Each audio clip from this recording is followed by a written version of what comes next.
नमस्ते। आज हम सब मिलकर एक बहुत ही पुरानी लेकिन हमेशा नई लगने वाली कहानी में उतरने वाले हैं।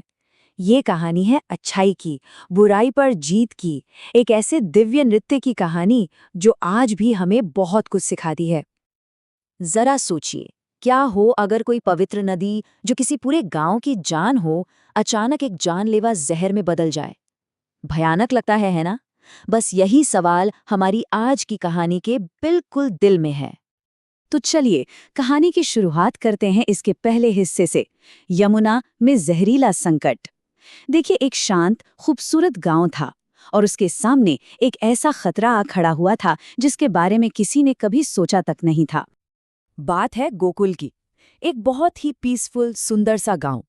लेकिन फिर एक दिन अचानक कुछ बहुत बुरा हुआ। गांव की जान यमुना नदी, उसका पानी एकदम से काला और जहरीला हो गया। सोचिए, इस एक बदलाव ने पूरे गांव में कैसा डर फैला दिया होगा। तो सवाल ये उठता है कि जहर का कारण क्या था?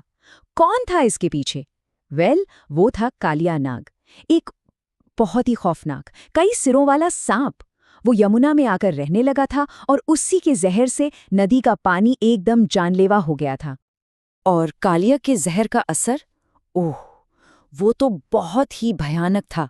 मतलब पानी इतना जहरीला हो गया था कि जो भी उसे पी लेता, चाहे इंसान हो या जानवर, उसकी तुरंत मौत हो जाती थी। आप समझ सकते हैं कि पूरा गोकुल गांव किस तरह के डर और चिंता में जी रहा था। लेकिन जब बुराई हद से बढ़ जाती है तो कोई ना कोई हीरो सामने आता है। और अब हम कहानी के उसी मोड़ पर पहुंच गए हैं। श्री कृष्ण का साहसिक कदम। एक छोटे से नायक ने फैसला कर लिया था कि वो इस बुराई का सामना करेंगे। देखिए, हर कहानी में एक टर्निंग पॉइंट होता है ना? कृष्ण के लिए वो पल तब आया जब उन्होंने अपनी आंखों से अपनी प्यारी गायों को उसी जहरीले पानी को पीकर मरते हुए देखा। ये मंजर देखकर उनका दिल भर आया और उन्होंने ठान लिया, बस अब बहुत हो गया। और उसी पल कृष्ण ने एक ऐसा फैसला किया जिसे देखकर सब हैरान रह गए। वो नदी के किनारे एक ऊंचा सा कदम्ब का पेड़ था, उस पर चढ़ गए। नीचे पूरा गांव सांसें थामे देख रहा था कि अब क्या होने वाला है। और फिर बिना एक पल भी सोचे वो सीधे उसी जहरीले पानी में कूद गए। जरा सोचिए, ये एक ऐसा साहसी कदम था जिसकी किसी ने कल्पना तक नहीं की थी। और बस यहीं से शुरू होता है इस कहानी का सबसे सबसे अद्भुत हिस्सा, कालिये के फनों पर नृत्य। ये कोई आम लड़ाई नहीं थी, नहीं, ये कुछ ऐसा था जो पहले किसी ने ना कभी देखा था, ना सुना था। जैसे ही कृष्ण पानी में कूदे, कालिया नाग गुस्से से पागल हो गया। वो फौरन पानी से बाहर निकला और अपने विशाल शरीर से कृष्ण को कसकर पूरी तरह जकड़ लिया। एक पल के लिए तो सबको लगा कि शायद अब सब कुछ खत्म हो गया। लेकिन कृष्ण कोई आम बालक थोड़े ही थे। उन्होंने एक झटके में खुद को कालिये के फंदों से छुड़ा लिया और फिर वो उछलकर सीधा उसके कई फनों के ऊपर जा चढ़े। और वहां उन्होंने एक ऐसा दिव्य नृत्य शुरू किया जिसके हर कदम में इतनी शक्ति थी कि कालिये का घमंड और उसकी सारी ताकत चकनाचूर हो रही थी।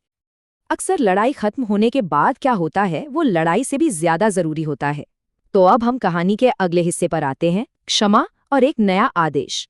यहाँ हमें पता चलता है कि कैसे बदले पर दया की जीत होती है। कृष्ण के नृत्य की ताकत के आगे कालिया पूरी तरह हार मान चुका था। वो दर्द से तड़प रहा था। आखिर में उसने सरेंडर कर दिया। ठीक उसी वक्त उसकी पत्नियां भी वहां आ गईं और कृष्ण के सामने अपने पति की जान की भीख मांगने लगीं। तो कृष्ण ने क्या किया? क्या उन्होंने बदला लिया? नहीं, उन्होंने कालिये को माफ कर दिया, लेकिन एक साफ हुक्म दिया, कालिये, अब तुम इस नदी को छोड़कर समुद्र में चले जाओ। तुम्हारा यहाँ रहना ठीक नहीं है। कालिया ने कृष्ण की बात मानी। वो अपनी पत्नियों के साथ हमेशा के लिए यमुना छोड़कर चला गया। और जानते हैं उसके जाते क्या हुआ? एक चमत्कार। यमुना का पानी फौरन फिर से एकदम साफ, एकदम पवित्र हो गया। तो इस पूरी कहानी का असली मतलब क्या है? हमें इससे क्या सीख मिलती है? चलिए इस टाइमलेस कहानी से मिले कुछ जरूरी सबकों को समझते हैं।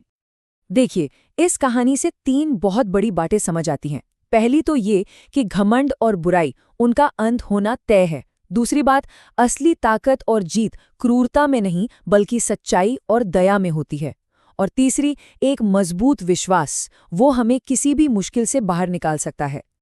और आखिर में एक सवाल जो हम सबको सोचना चाहिए, अहंकार पर दया की ये जो सदियों पुरानी जीत है, वो आज के ज़माने में, हमारी अपनी दुनिया में हमें क्या सिखाती है? इस पर ज़रूर विचार कीजिएगा।